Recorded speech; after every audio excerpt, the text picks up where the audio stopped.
Vamos lá, o PL conseguiu as assinaturas necessárias para a urgência da análise do projeto de lei da anistia. O André Anelli chega com mais detalhes a respeito disso para nos explicar justamente quais serão, então, os próximos passos. André Anelli, direto de Brasília, boa tarde, bem-vindo. Obrigado, Kobayashi. Muito boa tarde a você também e a todos aqui no 3 em 1 da Jovem Pan. Os próximos passos agora são relacionados principalmente à pressão sobre o presidente da Câmara dos Deputados, Hugo Motta. Isso porque cabe a ele agora pautar, então, essa urgência, com urgência, então, esse pedido de anistia, ou seja, de perdão para todos aqueles que estiveram envolvidos nos atos do dia 8 de janeiro de 2023 e que resultaram nas depredações dos prédios dos três poderes, do Congresso Nacional, também do Palácio do Planalto e do Supremo Tribunal Federal. Pelo texto da medida, só não seriam perdoados, só não seriam anistiados crimes de tortura contra a vida e contra o patrimônio. Então, com essas exceções, o PL, o líder do PL, o deputado federal Sóstenes Cavalcante, disse que o partido conseguiu juntar 257 assinaturas favoráveis ao texto, o que representa a maioria simples da Câmara dos Deputados, que tem um total de 513 votos. Sóstenes Cavalcante também se mostrou bastante confiante em relação, então, a essa possibilidade agora de o projeto ser pautado com urgência direto no plenário. Tenho convicção que na aliança que nós temos com o presidente Hugo Motta na reunião, porque agora, nesta próxima semana, as sessões não serão presenciais por conta do feriado. Nós só voltaremos a ter sessão presencial no dia 22 de abril e sem reunião de líderes. Reunião de colégio de líderes somente dia 24 de abril. Então, o meu cronograma é na reunião do dia 24 de abril, nós finalmente inserimos na pauta da Câmara dos Deputados este requerimento de urgência. Na semana seguinte, eu acho que este é um assunto que já está maduro. Com toda sinceridade, colegas deputados e imprensa aqui presente, eu tenho a convicção de que, chegando no plenário, este texto vai passar com mais de 300 votos. E a gente relembra também que não existe um cenário muito favorável, pelo menos no papel de Hugo Motta, presidente da Câmara dos Deputados. Primeiro, porque no Supremo Tribunal Federal existe um posicionamento contrário em relação a essa anistia, a esse perdão aos participantes dos atos do dia 8 de janeiro. E segundo, porque do outro lado do Congresso Nacional, no Senado, o presidente da Casa, Davi Alcolumbre, já disse também que não se trata de uma prioridade da Casa pautar, então, essa anistia a todos aqueles participantes dos atos do dia 8 de janeiro. Kobayashi. Ô, Anelli, e qual é o impacto desse PL em relação ao ex-presidente Bolsonaro? Porque isso daí também foi assunto, né? Isso vai se estender para perdoar o ex-presidente? Pois é, Kobayashi, essa foi uma das principais perguntas feitas a Sóstenes Cavalcante. Ele afirmou que, no momento, não se trata, então, de um benefício direto ao ex-presidente Jair Bolsonaro, acusado de golpe de Estado e de ter planejado, então, toda uma trama que tinha como pano de fundo o objetivo de tirar o presidente Lula do poder. Sóstenes Cavalcante acabou afirmando que Bolsonaro não foi, então, julgado ainda. Esse julgamento dele não foi transitado em julgado, não foi finalizado, não foi concluído e que, por conta disso, Bolsonaro ainda não pode ser considerado um beneficiado desse possível projeto de lei que pode ser aprovado. O presidente Bolsonaro sequer tem transitado em julgado. Na minha lógica política, você não pode anistiar quem não tem transitado em julgado. Só se anistia quem já está condenado. Esta é a lógica do processo legislativo. O próprio presidente Bolsonaro tem falado: eu não estou condenado, por consequência, não precisa de anistia para mim. Essa é a fala do próprio presidente Bolsonaro. Então, assim, está claro que a nossa luta, liderada pelo presidente Bolsonaro, sempre foram pensando nessas pessoas que estiveram lá no 8 de janeiro. Lembrando que, apesar de o ex-presidente Bolsonaro ainda não estar, de fato, condenado, então, por conta desses atos relacionados ao 8 de janeiro, o Supremo Tribunal Federal, o STF, já aceitou, então, a denúncia da Procuradoria-Geral da República a respeito do suposto envolvimento de Bolsonaro nessa trama golpista também. Kobayashi. Muito obrigado, André Anelli. Fica aí, já você volta com mais informações justamente sobre os deslindes, os desdobramentos desse PL da anistia. Eu já quero inaugurar nossa rodada aqui com Fábio Piperno. Piperno, tivemos as assinaturas necessárias. Como é que você vê agora a pressão para que isso seja levado adiante? O líder do PL, inclusive, planejou ali um cronograma, né? Falou das datas, de quando isso pode ser votado ou não. Como é que você vê, Fábio Piperno? Bom, claro que esse desejo dele é também um recurso lícito para colocar mais pressão sobre o presidente da Câmara. Que também, agora, é óbvio que ele vai ter que avaliar esse projeto diante de uma outra realidade. Então, até hoje, havia a dúvida se alcançaria ou não as assinaturas, e agora, tudo indica, sim, essa meta, esse objetivo dos defensores foi alcançado. Então, o que eu vejo agora em relação a isso? Para mim está cada vez mais claro que vai haver uma batalha pela redação desse projeto, porque também é evidente que vários daqueles que colocaram suas assinaturas nesse texto, nessa ideia, por enquanto, né? Ou assim fizeram porque alguns deles defendem, digamos, revisão das penas já aplicadas, mas eles não apoiam a tal da anistia ampla, geral e restrita, como, por exemplo, deseja o presidente Bolsonaro. Né? Para mim está muito claro isso. Aliás, a contagem, o placar Estadão, né, evidencia isso, né? Quer dizer, já no domingo, o número de parlamentares que apoiavam o projeto caía drasticamente quando se falava em anistia também ao presidente Bolsonaro e a outros. Então, para mim, essa vai ser a batalha decisiva. Essa é uma grande questão, Gustavo Segré, porque na entrevista que a gente acompanhou há pouco do líder do PL, o Sóstenes Cavalcante, ele descarta o impacto, o reflexo disso em favor do ex-presidente Jair Bolsonaro. Só que se isso não estiver bem claro, bem descrito ali no texto final, se for simplesmente o PL da anistia para aqueles que estão sendo acusados pelos atos do dia de janeiro, impacta sim, não precisa de condenação. Quem está sendo investigado, acaba a investigação, quem está sendo processado, acaba o processo, e quem tem condenação, extingue a condenação. Isso se chama extinção de punibilidade. Ou seja, você acha que agora há uma grande expectativa sobre o texto, o que vai estar, de fato, na ponta do lápis neste PL da anistia?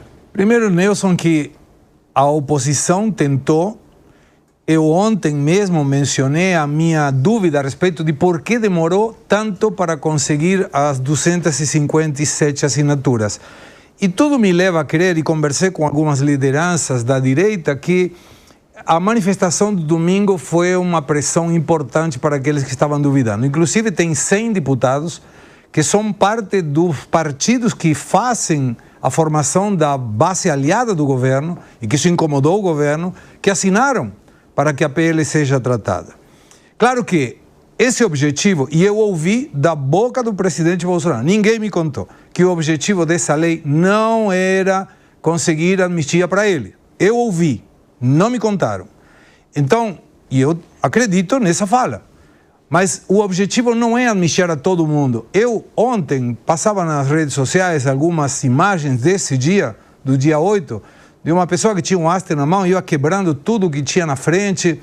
Essa pessoa não pode ser amnistiada. Tem depredação ao patrimônio público, isso tem que ser condenado com o delito que corresponda.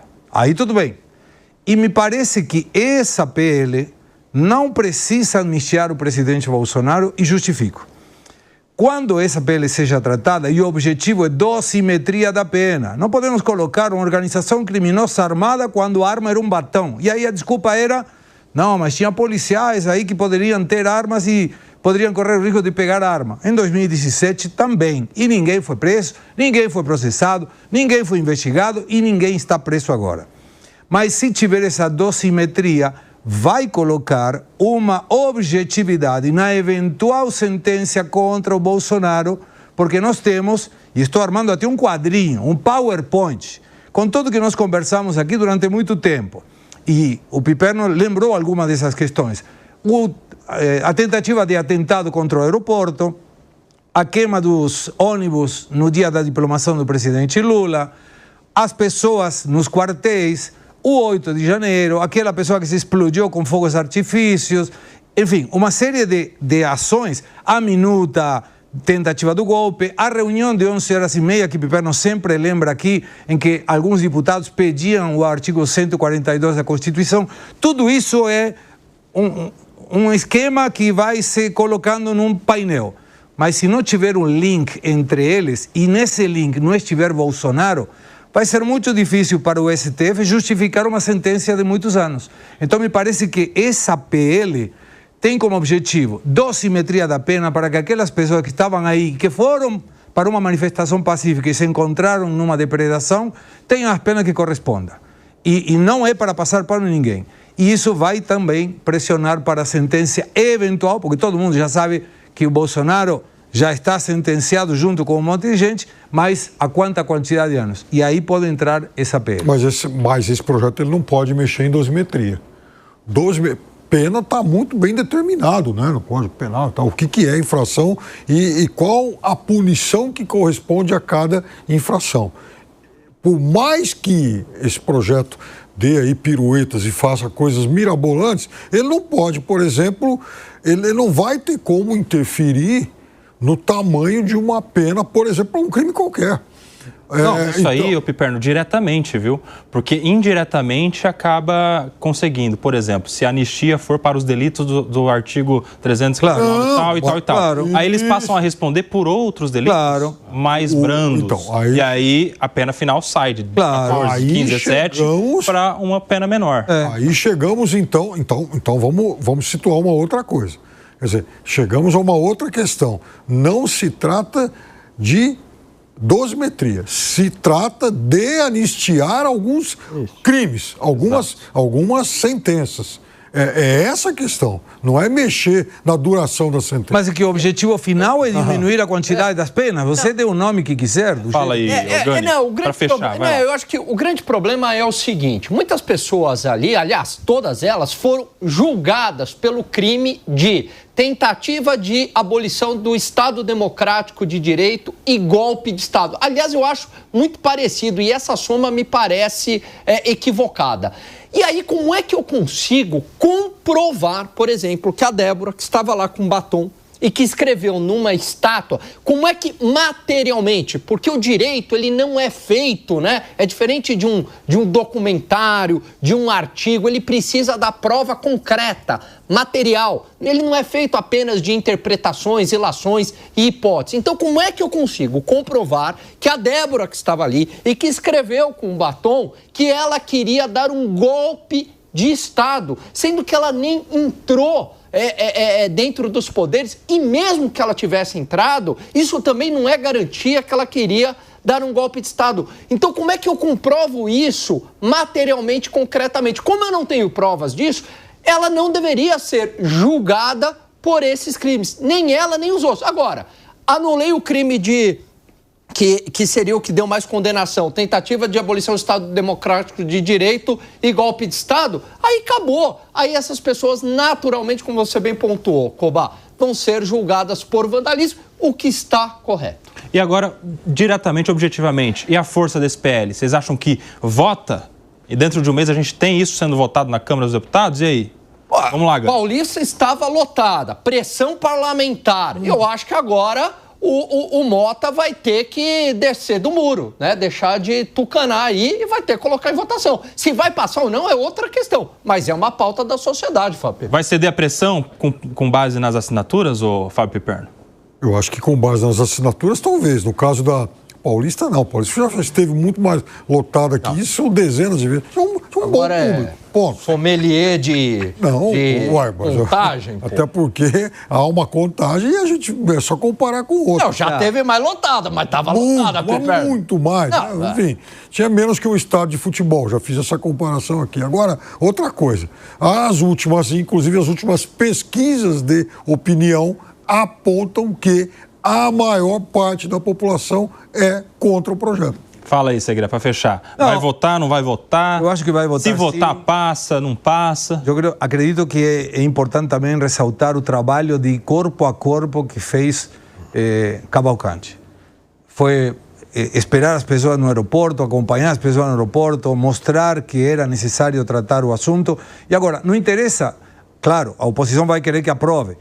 O governo vai querer que não aprove, mas o importante é que se trate, entra na agenda, entra na TV, entra no rádio, entra nos jornais, nos portais, é importante que se trate sim e não vejo ninguém que queira colocar uma pauta para perder. Se o governo está querendo evitar que seja tratado, é que a chance de ser aprovado é grande. Concorda, Gani? Concordo, absolutamente, e é o seguinte, Cobá, pauta, sim, da sociedade, é pauta popular, tem pressão parlamentar, tem que colocar em votação. Estamos falando do parlamento, mas tem outros poderes também que podem ou não participar da decisão final do Hugo Motta. A gente continua falando sobre o projeto de lei da anistia, porque o presidente da Câmara dos Deputados busca um acordo com o Supremo Tribunal Federal sobre essa pauta. O André Anelli volta com mais detalhes. O que está envolto deste acordo que está buscando o Hugo Motta, o Anelli? Explica pra gente.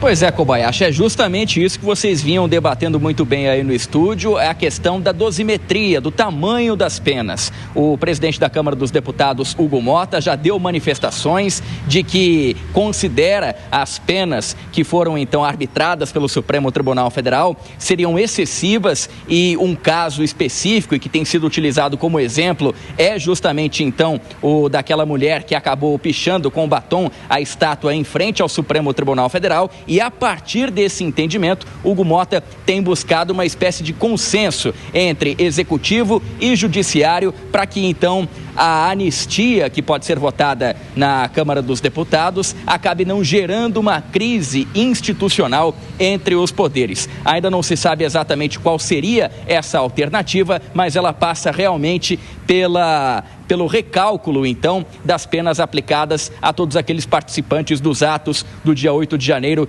de 2023. O presidente da Casa, Hugo Motta, deve utilizar, então, os próximos dias, a contar depois, principalmente, do feriado, para, então, tentar buscar esse consenso entre os poderes, já sabendo que é difícil, porque o assunto divide, principalmente, os dois lados, o governista e também o oposicionista. Kobayashi. Obrigado, André Anelli. Daqui a pouco você volta com outras informações. Por aqui quero ouvir o Gustavo Segre. O que seria este acordo entre o Hugo Motta e o Supremo Tribunal Federal? Seria para deixar o projeto do ponto de vista constitucional, com algum texto que fosse viável de acordo com a Constituição, ou seria exatamente o contrário? Um texto que fosse logo, posteriormente, declarado inconstitucional. E aí, Gustavo Segre? Os ministros do STF estão mostrando por onde são entrevistados que são contra qualquer questão de anistia. Eu espero que a análise do ministro Gilmar Mendes seja a que ele tinha em 2010, não agora. Em 2010, ela mencionou várias vezes que era uma potestade do poder legislativo a questão da anistia, que era um tema político, não judiciário. Agora mudou um pouco de ideia, mas se conseguirmos que seja o Gilmar Mendes de 2010, muito provavelmente seria um acordo interessante. E talvez esse acordo seja para que o legislativo não legisle. Se o Poder Executivo, através do veto presidencial, volta para o Legislativo, certamente, se aprovado for o projeto, vai ser derrubado, e aí o Executivo sempre batendo na porta do STF vai dizer, e aí, o que a gente faz? E aí o STF poderia determinar uma inconstitucionalidade. Mas a pressão popular, a pressão não é por pressão, senão o interesse popular. Falar de pressão popular não me parece que seja o termo mais apropriado, mas o interesse popular, a vida conta de que há exageração na dosimetria das penas, isso fica claro para muita gente, maioria da população brasileira estima que a dosimetria está exagerada, então talvez seja um momento bom para pacificar o que hoje merece ser pacificado. Alan Gani. Olha só como a nossa democracia está disfuncional, Koba. O título ali, Hugo Mota negocia acordo com anistia sobre anistia com o STF. Opa, peraí, eu estou entendendo então que o poder judiciário é o poder moderador, é o poder que acomoda, que faz acordo, faz ora acordo com o executivo, ora com o Congresso para ser o fiador de um projeto no parlamento, para ser fiador da governabilidade. Não é assim que a coisa deve funcionar, né? Na verdade, numa democracia saudável, o Supremo Tribunal Federal, o Poder Judiciário, a instância máxima da justiça, ela deve, em caso de ocorrer uma inconstitucionalidade, alertar sobre a inconstitucionalidade e, eventualmente, derrubar o projeto. Mas não antes do fato, não ex ante, você vai lá e negocia com o Supremo, né? Como se já, olha, estou costurando um acordo aqui para ver se passa, ou se não passa, ou se, eventualmente, até combinar com o Supremo, justamente para não ter o ônus de colocar em votação e aí desagradar um dos lados. Então, enfim, isso daí mostra uma disfuncionalidade para mim. Piperno, como é que você vê esse tipo de movimento? Um acordo, uma busca pelo consenso entre os poderes? Você vê como natural, como uma tentativa de pacificação? Ou você estranha esse tipo de movimento, vês que o que é do Legislativo deve ficar no Legislativo, o que é do Judiciário deve ficar no Judiciário? Explica aí a sua visão sobre isso, Fábio Piperno. Eu sou muito favorável a interdependência entre os poderes. Segundo que eu vejo também que, de certa forma, embora não tenha tido esse nome, o STF já ofereceu um acordo de anistia para pelo menos 2/3 dos acusados pelos atos do 8 de janeiro. Aliás, a maior parte deles, inclusive, aceitou. Foram os acordos de não persecução penal, inclusive com contrapartidas bastante brandas. Né? Não são... aliás... Os condenados estão bem longe, mas muito longe de se constituírem aí a maioria. A maior parte aceitou o acordo. Então, esse é um outro detalhe relevante. Eu também acho que o deputado Sóstenes Cavalcante ele vai ter que entrar em acordo com o presidente Bolsonaro, que ontem, anteontem, falou de novo em anistia para ele, inclusive. Né? Que ele não... que ele voltou a defender a anistia ampla, geral e restrita. Ele usou isso de novo. Ora, não foi exatamente o que disse o deputado Sóstenes Cavalcante. 16 horas e 24 minutos, rápido intervalo para você que está na rádio. Por aqui, Gustavo Segré. Nesse acordo que menciona o Piperno, é importante considerar que aquela pessoa que estava aí por uma manifestação pacífica, e sei que tinha muita gente com essa intenção, imagina você tem que assinar um acordo assumindo que você participou de uma tentativa de golpe de Estado. Vou dar um exemplo. O Piperno vai no estádio de futebol, foi para assistir um jogo, alguém foi lá com uma bomba, jogou a bomba, Piperno estava perto, é preso e acusado de participar desse evento. E aí alguém vem e fala, Piperno, eu te ofereço um acordo para você aceitar que participou dessa organização de tirar uma bomba, mas fica tranquilo, você vai ficar sem redes sociais, vai fazer um curso para não tirar mais bombas e está arrimado. Não, tem, claro que tem. Claro que... Para aquele que foi a uma manifestação pacífica, lógico, ele está se envolvendo num processo que poderia ter 14 anos de prisão, eu assino o que for. Não, mas espera aí, não todo mundo, e tem imagens que mostram, nós vimos gente com filhos. Qual é a agressividade que poderia ter um vendedor de algodão doce, Piperno? Qual o nível de pacifismo que tem aquela turma lá? Não é todo mundo. Se foram 2.000 pessoas, não tem como comprovar que 2.000 pessoas estavam depredando. Vou mais longe.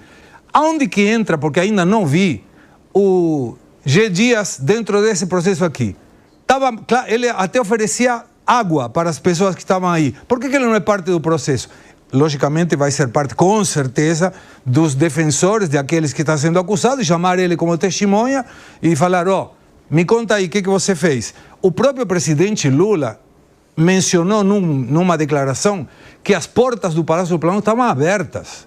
Então, como que pode ter uma porta de um palácio presidencial aberto num domingo para que faça o quê? Mas pode estar escancarado. O que está errado não é a porta aberta, são os milhares e milhares e milhares de golpistas lá. Se esses caras não fossem lá para tentar esse tipo de movimento, não haveria nada disso. Como é que você prova que eles eram golpistas? Lá tem muitos depoimentos deles, inclusive, até porque tinha faixas lá, intervenção, tem uma grandona. Bem, mas Preto que Paraná. E os que pediam sai Temer em 2017, que estavam pedindo o quê? Que saia Temer da casa para ir na praia?